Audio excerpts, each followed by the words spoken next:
naked shamanism. Welcome to With Insights Radio. I'm your host, Iggy Garcia. I will take you on a journey across the universe through shamanism, metaphysical, and holistic. So sit back and relax and enjoy the show.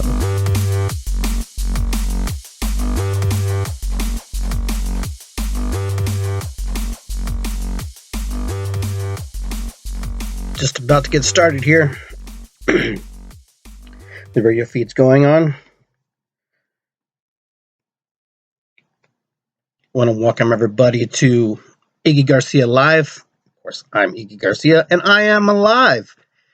And I want to thank everybody for joining today and listening to this podcast. This is, in this particular series, this is number 18 out of 1,000 podcasts that we've created together here on With Insights. So hopefully y'all can hear me. Let me know if you can hear me, especially on the live stream. Sometimes it has kind of a funny thing. It doesn't play out, but this is being recorded. So if you miss it, you'll get to play it back in the archives. I want to welcome everybody today to the show. And today's show is kind of an interesting show. I wanted to talk a little bit about, just life in general. And what goes on in our lives and what's happening. Excuse me. I had lunch with my mom, so some of Mom's good cooking is kicking back up. So, hello, Asta. Hello, Helen. Welcome, everybody, to the show. So, I just wanted to start a little bit today about the topic. Our topic today is the last 50 years and life and death. So, I was actually, the last 50 years basically is about my last 50 years of my life. For those of you who know, December 8th, 1966 is when I came into this world, and I was indoctrinated to all the beautiful things and all the ugly things and everything that in between. And, 50 years, I made it to 50. I know it sounds kind of weird, but I think it's kind of like the halfway point to being 100, and not all of us are fortunate enough to make it to 100. I'm not sure if everybody wants to make it to 100. But you're at that 50 mark. You're at that half a century mark, and you're going, wow. Things change from here. Your outlook on life is completely different. And yesterday I decided that I was not going to celebrate my birthday. I decided that I wasn't going to have a party like every year. I kind of had a party and did things. I didn't feel the calling. I didn't feel like I really wanted to do that. I wasn't feeling that energetic pull to do something like that. It wasn't necessarily that I didn't want to celebrate the milestone in my life, but I've had many milestones in my life.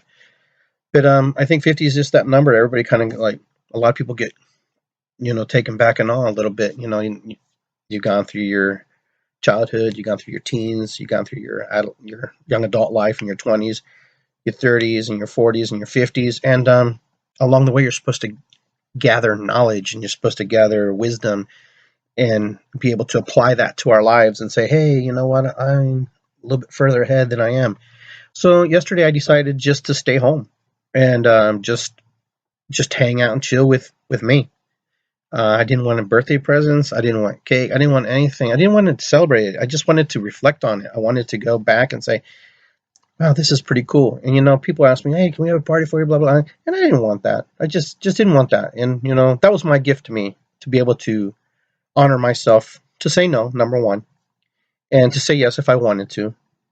And I said no. I didn't want to do a celebration like that. I felt like there were some things I needed to think about, some things that I had to work on, and some things that I had to reflect on. I really thought about what I've done, where I've been, what I've seen. A young boy coming to America back in 1969 and being adopted by this country and learning its ways and its cultures and assimilating and adjusting and also bringing my culture from my family, that I was taught at a very young age and continue to be taught as we went through, our lives. And it was really interesting to think about, what I had gone through, what I had seen, and what I've experienced. Not being able to, but just not speaking the language, the English language, and then having to learn it.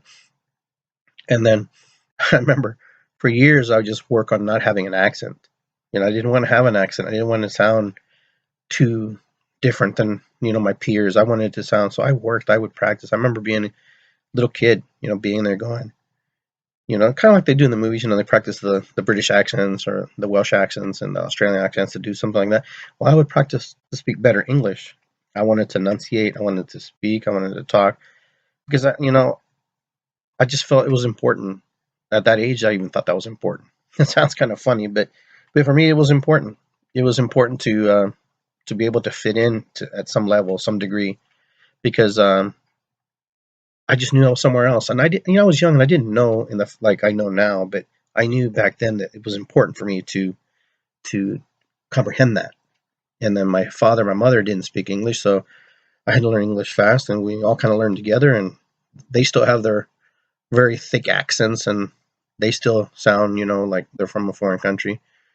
I just happen to be a little more, light complected than most Latinos and most Latin Americans, and but because I have a European stock too, I have German, Italian, Norwegian, Jewish, on top of the Native Americans that I have inside in my blood that courses through my blood. But we're all human. We're all human, and some of us have a whole slew of different cultures running through their blood.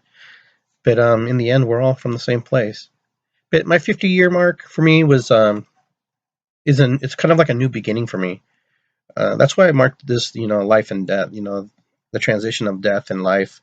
There was a transition into this new set of numbers, this new decade coming before me of what I would like to accomplish, what I would like to see, and because I really enjoyed the 40s. I enjoyed my 30s and 40s. Those were really profound years for me. Those were very, very strong, very powerful. So, and not knowing the unknown too also puts you in a weird position, in a weird place, when you're thinking. But death isn't something that we're not going to get away from. Everybody on this planet will transition. All of us will go into the point where we have to cross over into the next incarnation. So, but many of us are dead from the head up too. So, with our belief systems and the things we're doing and why we can't feel like we can't get along, why we can't move through. And I'm just like everybody. Everybody is just like me. We all have our issues. We all have our problems. We all have things that we wish were better. We wish that we could move on.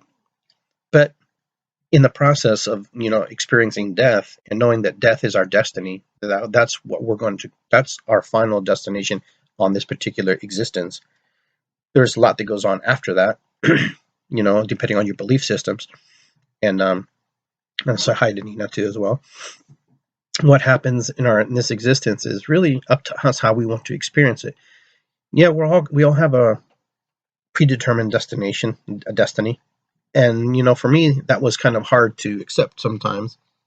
That my destiny was already forged for me, but it's forged in the sense of that there's some parameters that are just normal that we go through. The part that I was able to relate to when my spiritual teachers would teach me was, it's not necessarily the death that you should worry. It's how you're going to experience it. Because if you don't experience life the way you feel like you should have, then you'll always have regrets coming back going, well, I wish I would have done this. I wish I'd have done that. Because even though we all die, and death searches for all of us at some point or later, death can't experience life. And death can't experience what you're going to experience. Death can't take on the aspects of what your life is. There was a movie called Meet Joe Black, I believe. It's about Brad Pitt. He was a character where he was hit by a car, and death took his body and took on his role, because death wanted to see what it was like to be alive, to be human, to actually live. But death also knew that he had his destiny also, that he couldn't stay in that body forever. He couldn't maintain it because that wasn't his calling. And so our callings are the things that bring joy to our lives, that bring happiness to us, that motivate us to put us into the right place. So, it's normal to think about the end, our end, and it's very traumatic for some people to even know that it's going to happen. Would you really like to know when you die? It's very difficult for some people to accept that fact and to look at it and say, hey, I know when I'm going to die. That would be like the most horrific feeling sometimes. But some people will probably take it on, with a lot of vigor. But I think in the bottom in our minds, in the back creases, in the deep parts of our mind, we know what our life expectancy is at some level, some degree. We kind of have a feeling, we kind of have a notion or not. These next 50 years for me is about experiencing and living. I've moved through the motions, I've gone through the motions like everybody has, and that's easy to do. But this time I want to experience these next 50 years with some vigor and some life and some higher expectations, maybe for myself, because I want to live to 100. I want to see what it's like to be 100. I would hopefully that my faculties will be in some place where I can still care for myself to some degree, where I won't need a lot of attention and or be a burden to my family. But yeah, I think that would be interesting. I know that these next 50 years are going to be quite interesting and quite fascinating for me. With all the things that I've done in my life in this short period of time, drumming, everything that you've probably seen from this point on is only a piece and part of me that you've experienced or I've shared with you. But there's so much more, like all of us, that we have shared and so much that we've done that it's just incredible. But life is what we make it. Life could be whatever we want. If we want to live inside of a brick wall and have a little hole about this big just to look out of, put your hands like goggles and just look out and you turn side to side and then that's all you can see, then that's what you'll get. That's what you'll get, because it's really up to you how you want to experience this thing we call life. And so in life, you also put on all your belief systems that go along with it. So everything you pile on top, and then your belief systems start to create manifestations. They start creating these illusions and stuff of heaven and hell, devil and God and the universe, whatever. I mean, for some people that's really real, and for others it's not real. It's not something that is even in their thought of mind, or even their train of thought. For me, I believe that we move on from this. Imagine a baby inside of a womb, okay, and everything it knows for 9 months is inside that womb. Inside that womb, it's warm. They're underwater. I mean, they're in water, right? They have a life support system, which is the umbilical cord, and that's how they're surviving. That's how they're living. And imagine just being there, and then one day you just know that the earth is rumbling, and that's the earth mother. That's your mom. And she's moving, she's shaking, and she's causing some, situations in order for you to be birthed. You don't know that. Or maybe you do. I don't know. But it's an odd feeling to be pushed down this canal, be pushed down into this crevice. You've been in this safe place for so long, and all of a sudden, you're just being pushed and pushed and pushed. And, that's delivery. That's another part of your incarnation. You leave that safety, that place that you're so comfortable with, and then all of a sudden you're born. You come out, you're born, and then but yet you don't feel, you don't see, your senses are still, trying to, adapt and try to figure out what's going on. It's trying to understand what's happening, and yet you still don't know because you can't see. And all of a sudden, they cut the cord. The cord is cut, and all of a sudden, you don't know if you should breathe or not, if you're even breathing or what, because someone else was breathing for you. There was another way of living and existing. And all of a sudden, this cord is cut. Boom. And then you take your first breath. And then I'm sure that was probably traumatic in itself too, and probably a scary feeling to take in breath for the first time in your entire existence. And then you're in this new world. You can't go back to conception. You can't go back to delivery. You can't go back into your mom like that anymore. You're out. You're in this place called the 3D world now. You're in this place that we all are a part of now, that you're able to connect with. So this baby is so vulnerable and so reliant on the outside external forces to care for it and tend for it. So a baby is just it's just putting its trust excuse me putting its trust in its mother, its father, its family, whatever it aligns itself with. I don't even think it has a concept to understand what's happening, except through smells and senses, and trying to gather and then try to live the same way it was inside the womb. Outside the womb just doesn't quantitate. It doesn't work.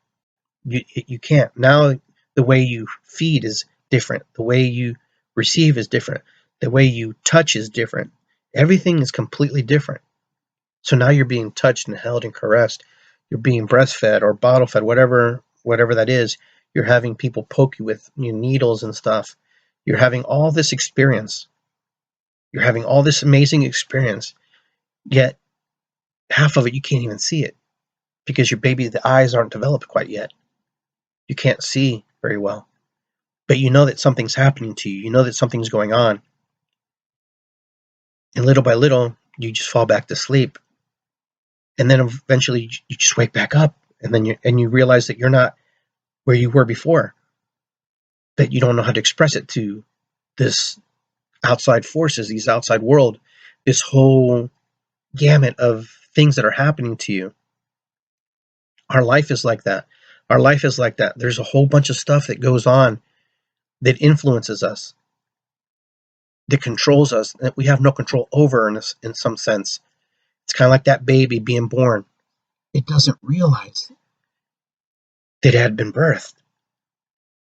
And your life is the same way. Sometimes you don't realize you're being birthed. You're being pushed.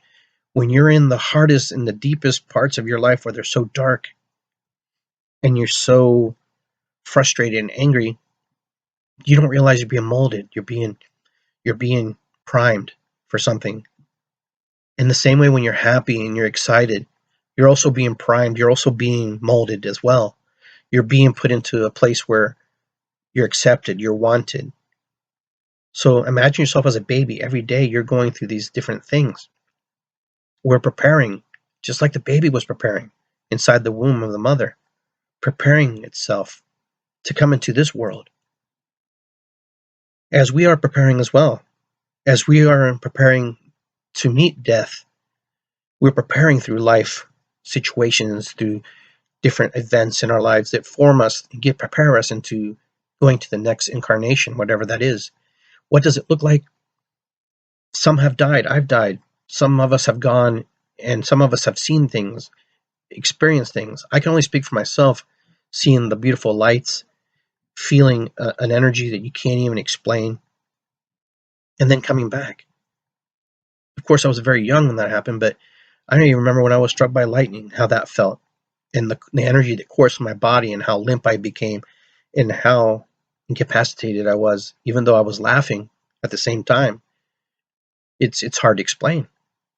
But our preparation through life is to prepare us to go into the next incarnation of ourselves. Our energy doesn't diffuse, it doesn't get destroyed, it becomes a completely different thing. We become a whole new existence. Even the day before, yesterday, your belief systems change as well. Your ideas of things change. So why wouldn't it be different after we die, when we prepare? Some of us believe in reincarnation. Some of us believe that we come back, and some of us believe that we either come back as a human and come back as an animal or whatever. I personally believe that we come back to the same type of energy frequency that we are. It doesn't necessarily mean that that's right or wrong. It's just my belief. I believe that we keep coming back as humans. But it doesn't mean that's the way it is. Maybe for me it is. Maybe that's what keeps me in my pattern. I don't know, but I believe that we keep creating. We constantly keep creating. Even after we die, the creation process never ends. It keeps going on and on because we never die. What dies is this physical form that we're used to seeing every day, that we're used to touching every day, that we're used to touch with others every day, the one that we feed every day, the one that we condition every day or don't condition every day, the one that we abuse sometimes, the ones that we care for at times. Our body is also our temple as much as our spiritual temple is. As much as we want to be enlightened and awakened, we also have to be enlightened and awakened within our spirit, within our body, within our soul. It's a must. It's important. The two work simultaneously together. You can't have one without the other, or you would be a different existence. Now we're human beings. We're humans, so we feel the human urges, the feelings, the emotions, all the things that we're feeling. That's why we have what we have. That's why we're so special. Some of us believe in Christianity. Some of us believe in Buddhism. Some of us believe, in nothing. Regardless, In the work that I do, the shamanic work that I do, it's about stepping into the darkness, into the light, and back and forth, and retrieving the pieces and parts of us that we give away. We give away ourselves constantly, constantly, constantly, constantly. It doesn't matter how you do it. It could be in a good way or a bad way or an indifferent way, but we give ourselves away. And then sometimes, even when we give ourselves away in a good way, sometimes we don't feel that we had the repercussions. We didn't get that exchange that we wanted and that we were expecting. And sometimes when we do something that's out of character, it's the same feeling. That's why energy exchange is important. That's why it's important to always work and always thank the people who we work with. Like today, I spoke to my mother when we were having lunch. I was like, she's boiling her water. I said, hey, Mom, do you give thanks to your water? And she's like, yeah, sometimes. I said, you should give thanks to your water, Mom. I mean, I'm parenting her at this point, but it's funny. She goes, yeah, you're right. She goes, I love you, water, blah, blah, blah. It was just cute, Sometimes we have to be reminded that, everything that's in our lives was once something else. The screen on this iPhone, this computer screen, this microphone that I'm talking, these headphones, this was something else. If it wasn't a living organism, it was part of the earth, which is the biggest living organism of all. Everything that's on my desk, everything that's I'm wearing is from Earth Mother. So I give thanks to the Earth Mother. I give thanks to her. I give her thanks for all the little things I have and all the big things I have and all the failures I've had. I give thanks to God. I give thanks to the universe, and I lie myself in places because I also want to know and I also want to feel that it's important to give and remember, because I'm just part of this great mystery. I'm part of this incarnation. I'm part of this beautiful thing that we call life. And so are you. Together we work through this thing. Together we try to get through things. Now, I'm not saying not to be afraid to die, not to be afraid of death. It's normal to be afraid. It's normal to feel the loneliness and feel the fear. But know this. If you've done as much as you possibly physically, emotionally, and spiritually can or could have, then death won't be so hard for some of us. I think it's when we wish we would have, and didn't. And we focused on the wrong things, and our energy, we placed it in places and things and people that we shouldn't have. That can cause a problem. Life tests us. Life tests us. Life puts us in situations that makes us want to wonder why we're even alive sometimes. Life puts us in situations and we wonder why we're there. Sometimes there is no answer. And sometimes there's huge answers. When there's no answers, it's when you have to really dig deep about who you are as a human being. And it can be very difficult. Very, very difficult sometimes. I've been fortunate that I haven't had huge events in my life that caused me to have to, change too much. But what I have changed is that some things have been hard. My life is as complex as your life. There's nobody on this planet whose life is not complex. There's nothing that hasn't affected you one way or another. But the thing is where we move from there, how we move from there, and where you want to be after you figure it out. Life is always about understanding that the next moment is as crucial as the last one. So right now, our moment together is very valuable. Because right now, there's nothing else that matters to me at this particular moment. There's things that I think about. There's things that are in my heart that I care about. But I just know right now is everything I have. Right now is where I'm at. I'm in the now. I'm in the present. I'm in the moment. The beginning of the show is over now. I'm in halfway through the show now. I'm at the point in my existence. But it takes a long look sometimes to say, hey, I was done wrong. I got screwed over. Oh, I got beat up by that person. Or this happened to me. I've had some crazy stuff happen to me too. Not to make my story better than your story. I was a rape victim as a child. Most people don't know that. Most people look at me and probably go, how'd that happen? Things happen, but I chose not to be a victim. I was a victim for a long time. I was in that place where people thought, that I should be angry and I should be mad. Maybe I needed that at that point. But there came a point where I was just like, nah, I don't want to stay here anymore. It's like, I can't identify myself as this. I can't identify myself as that anymore because I'm more than that. I'm much more than just being a victim of somebody else's lack of compassion for somebody else. I have compassion. So I'm going to share my compassion and love. I'm going to move from that space into compassion. But it wasn't easy. It took a lot of work. I took responsibility for my actions. I took responsibility for the things that I could control. And I said, no, I'm moving forward. I'm going to move forward. And I did. I don't go back to that place too much anymore. I only bring it up from time to time because I know that some people, that story relates to somebody. That story is important for me to share from time to time to make sure that they hear that. Because a story that happens to us is also a story that happened to you. Because we're all related. We're all in this journey together. There are things that happen to people and they share it and I'm going, wow, that happened to me. It's important to stay, above and in the light as much as possible. Because we all have shadow sides. We all have things that we regret that we've done, regret that we did, people that we hurt. I'm just as guilty of it. I've hurt people. I didn't mean to, but I did it. But I take responsibility. I take responsibility for what I did wrong. I have to, because you know what? Nobody else is going to, and nobody else cares except for me. And it will eat me personally if I don't take responsibility for my actions. So when I'm wrong, and I believe that it's true that I'm wrong, then I accept that. Yeah, you're right. I'm wrong. I messed up.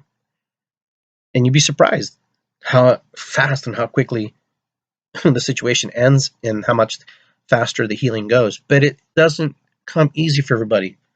It doesn't come easy because some people also believe that what they've done is out of protection, self-preservation. I get that.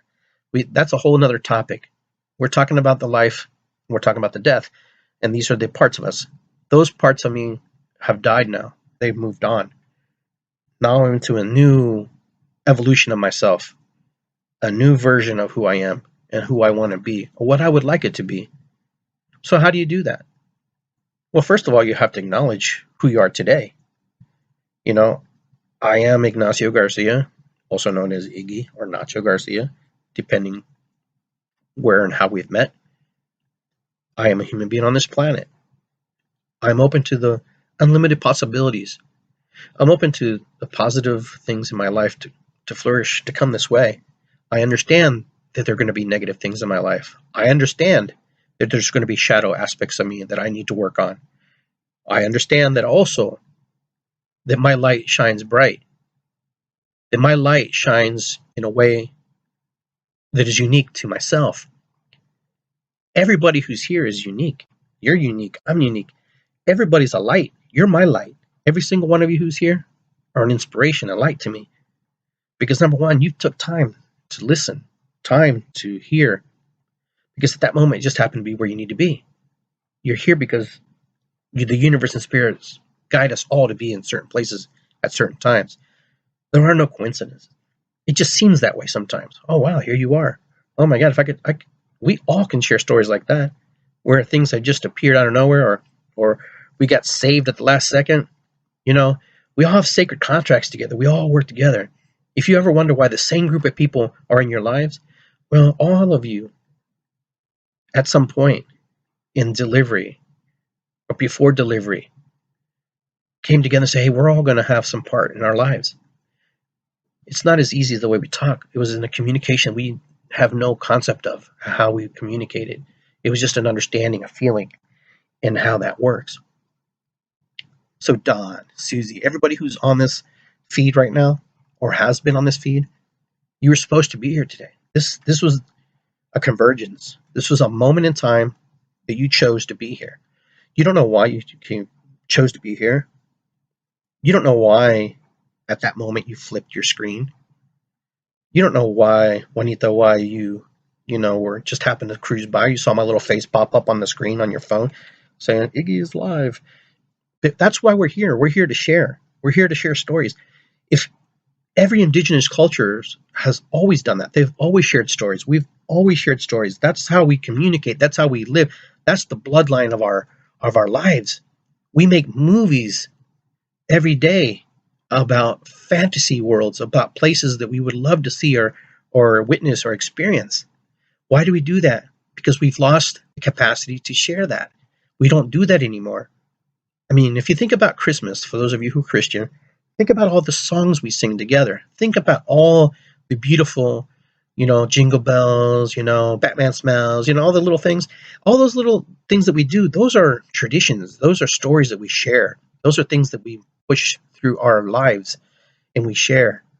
Even outside of all the external things that push upon us, taxes, bills, and whatever, we have to have this story of us. The story of us is super important. We must have that. We must be able to share that.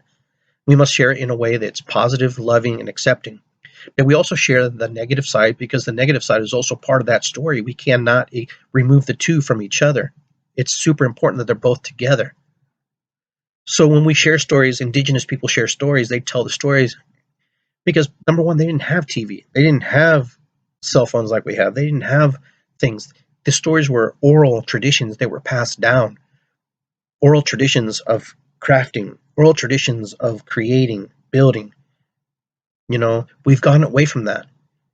Our kids today are a little bit removed from that type of upbringing because just the way our society has morphed and changed so much. We're not even aware of how fast our lives have changed or how fast they morphed. It's up to us, the ancestors. It's up for us to keep those oral traditions going. When I teach drumming, I teach it because it's something that can never be forgotten. I don't want it to be forgotten. I have my brand and my style of teaching. I have my brand, my way of sharing my story. I have my brand, my way of just sharing who I am. And if it's interesting to you, then you listen. If it's not, then you move on to something else. That's just the way it is. But every single person on this feed has an oral tradition, a story, a gift, something that the world is waiting for. The world is watching. The world is buying, purchasing, seeing, acknowledging. Everybody does. Everybody here does. All of us do.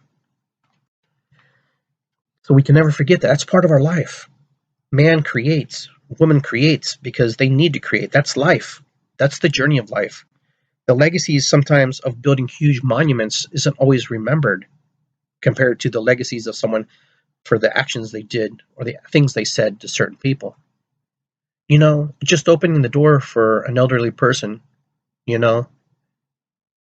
saves waves through the universe. As great as somebody who built a monument of their face on a mountainside. The small things that you do send bigger ripples through the universe, huge ripples of creation. Okay? This may sound goofy. This may sound dumb. Yesterday I went to Starbucks. Okay? And I told the guy it's my birthday and, I'm going to buy a coffee, but I also want to buy coffee to the people behind me. I just felt like that was important. I felt like, you know what? I looked at the rearview mirror and I saw them talking and they looked like a happy couple. But that's one of those ripples. I said, I want to create a ripple. I want to create. You can create the goodness in the love in the world if you just do little kinds of little random acts of kindness. Sorry, I got screwed up there a little bit. But those little acts opens up beautiful things. Because I remember last time someone bought me a coffee at Starbucks, I pulled up to the window and the guy goes, "Oh, that car just left. They bought you a coffee. And here's a gift certificate for another one." I was like, okay, wow, that's awesome, But I remembered that. You see, that's a random act of kindness. Was it random? No, it wasn't random. It was something that somebody wanted to do. Someone wanted to put into the universe. They didn't know how else to do it. At that moment, that's the only thing they could think of and the only thing they could imagine. So that's what's so beautiful about life is that it doesn't have to be you go feed the homeless and you have to go, wash someone's feet. You could just buy them a coffee. Buy them a coffee, buy them a lunch or, I don't know, rake their leaves. I don't know. You can be as creative as you want to be, but that's what's cool about life. That, when human beings do things for other human beings, and they don't even really think about it. They just do it out of the kindness of the heart. People really appreciate that. They really appreciate that. I appreciate that. I appreciate when people do little things that I didn't ask them to do.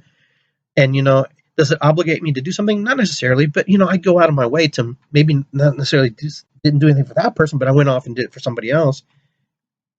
That's what life is about. That's what the beautiful thing about life is. Even though we're going through all these changes and all these, ups and downs right now, it doesn't have to be all negative. It doesn't have to be all dark. It doesn't have to be life and death. Just the smallest little thing can change our heart, melt the candy in our soul, open up those wounds and heal them. I've seen it. I've seen people heal in an instant. I've seen sick people heal in an instant. I've seen people who were healthy and there was nothing wrong with them be ill. For a year and a half, I had a chronic cough. Okay, and this is a true story. This is this year. I went to the doctor and I said, I don't know what's wrong. They tested me for asthma, blah, blah, blah. They did x-rays on my chest. They couldn't find anything. They only said that I probably had asthma. So they gave me an inhaler and they gave me a Singular to take at night. But I wasn't happy with the results because it didn't seem like it was helping. And then I'm thinking, there's obviously some emotional issues here. There's something here that I'm not addressing. My life was in a congested, sticky place, kind of like the mucus in my chest and my body. And then I also had to get real with myself. I had to sit down and go, you have good advice for other people. You have good information for other people. Why can't you give yourself good advice? Why don't you speak your truth? Why don't you open your mouth and share what's in your heart, what's going on? And I tell you, I did that. I did that last week. Okay, this is a story that you might need to hear. I asked myself, Iggy, what do you need to do to beat something that's not real? You're manifesting something that's not really there. It's there, but it's not there at the same token. It's an illusion you've created. You're ill because of things that you're not letting go, you're not releasing. And I'm going, okay, that's right. You're correct. So I took my own medicine. I listened to myself. I did the research that I would do for someone else or who I would recommend to somebody else. I took the herbs and the combination of those herbs and took them and administered them to myself. And I haven't coughed at all last week. Since last week, the end of last week when I started taking that at the end of the week, that cough went away, disappeared. No more congestion like I was. And I'm talking about a year and a half. This was going to be labeled chronic, some kind of chronic illness. And I'm going, I can't, this can't be. I don't want this. But for some moment in time, I needed to hang on to that. I needed to hang on to that lesson. I needed to hang on to that ailment in my body, that chronic ailment. For a year and a half, I had this buildup of mucus, this cough that I couldn't shake. And when I decided to do what I know how to do and apply it to myself, I said, I went to the health food store and I said, I need to know if you have this and this. They said, yes, we have that. I said, I've tried that. That hasn't worked. Do you have something like this? They said, yes, take this. So I took the mullein. If anybody knows about mullein, it's one of the best things. And black licorice is one of the best things. And I'm not prescribing here because I'm not a doctor. I'm just a medicine man. I'm a minister. But I took that for myself. And black licorice cuts mucus immediately. And mullein helps heal your lungs. And then I was on the fast track. And I followed my recipe. 2 pills a day. 1 pill of that. Boom, boom, boom. And I'm still taking it. And I can say that now I can breathe at night. I don't snore at night. I'm not having those symptoms at night. I am doing much better. My son said, Dad, you're not speaking your true voice. My son told me this. And I'm going, you're right. I never thought about it like that. What? And I had to think about, what am I not speaking? What is not my true voice? And the true voice was to be respectful to my belief system, to believe what I am, who I am. Because all healing is self-healing. And I knew that. And see, I knew that, and I known that. from the first day that I was taught that phrase, that all healing is self-healing. But part of me didn't want to hear that. Part of me didn't want to hear that I had the capacity to heal myself. The other part of me said, okay, if all healing is self-healing, why am I not healing? And I had to go and I had to battle myself. I had to go and find my demons and find the aspects of myself, how to heal that. And when I said, I finally figured out that all healing is self-healing, it also is a process. It is also a process. And it's also as instantaneous as you want it to be, because it can be if you have the belief. You can heal. I've seen it. I've experienced it. I am also a witness to that. My family can attest to that. How I suffered for a year and a half with this cough and friends. So you can go out there too and do the same things. Our mind is very powerful. It can create, all kinds of chemical reactions in our body. It can stimulate sensations in our systems. It can do a whole array of things. In the shamanic work that I do, in the practice that I do, the improving shamanism, they've taught us all these things, and I've known all these things, but, I'm stubborn-headed. I'm bullheaded. Oh, I can get through this. No, I wanted attention. I wanted to feel acknowledged. I wanted people to feel sorry for me. Oh, what's wrong? Why are you coughing so much? Part of me needed that. A part of me, for some reason, needed that. There was a part of me who I stopped. I don't know if you guys really realize I stopped almost for a good maybe 9 months, not doing anything in the metaphysical field. I mean, you may not believe that. Maybe I've done my shows at most, but I stopped. Totally just stopped. There was just part of me that said, I need to stop.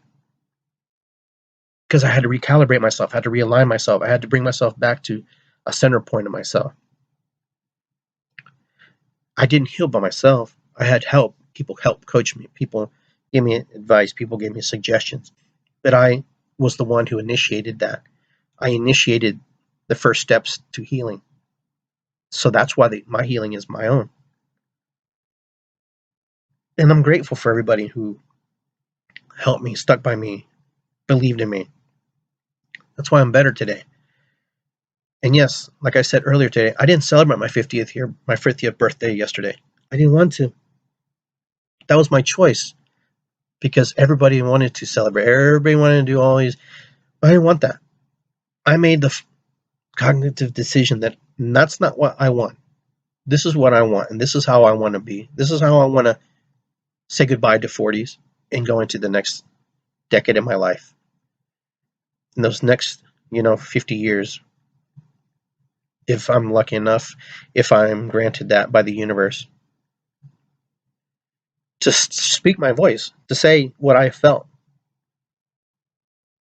And I'm happy for that. So now, am I going to do things differently? I hope so. I really hope that I do things different. I hope that I move on and learn from the things that I've been dragging along my big anchor behind my big butt. Just dragging along. Hey, there it is. Oh, yeah, there it is. I can't forget that one. Oh, look at that. Stuck. Can't move. But we do that every day. we drag our anchor, and then the anchor gets stuck, and then we're like, I can't move. It's the biggest dingleberry I ever saw. But anyhow, jokes aside, but that's what we do. We are our biggest sabotagers. We sabotage ourselves in ways we can't even, sometimes we're not even cognitive about it. We don't even realize we're doing it. I didn't even realize I was doing it. I was having a pity party. I was having my own pity party. Oh, Rosemary. But I mean, that's human nature. That's what we do. We do that because sometimes we don't know how to express ourselves. We've never really been taught. We're not a culture of expression anymore. We're not even a culture of initiation anymore. We don't initiate our young people into, adulthood. What do we do for 16-year-olds in this country?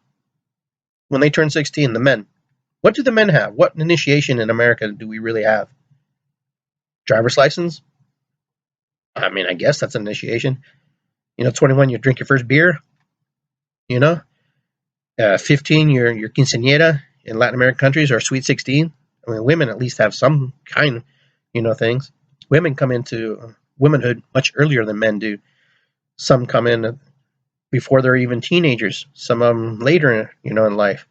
But men, Men don't have initiation in this country. We don't have that rite of passage of who we are, what we're supposed to do, what life means.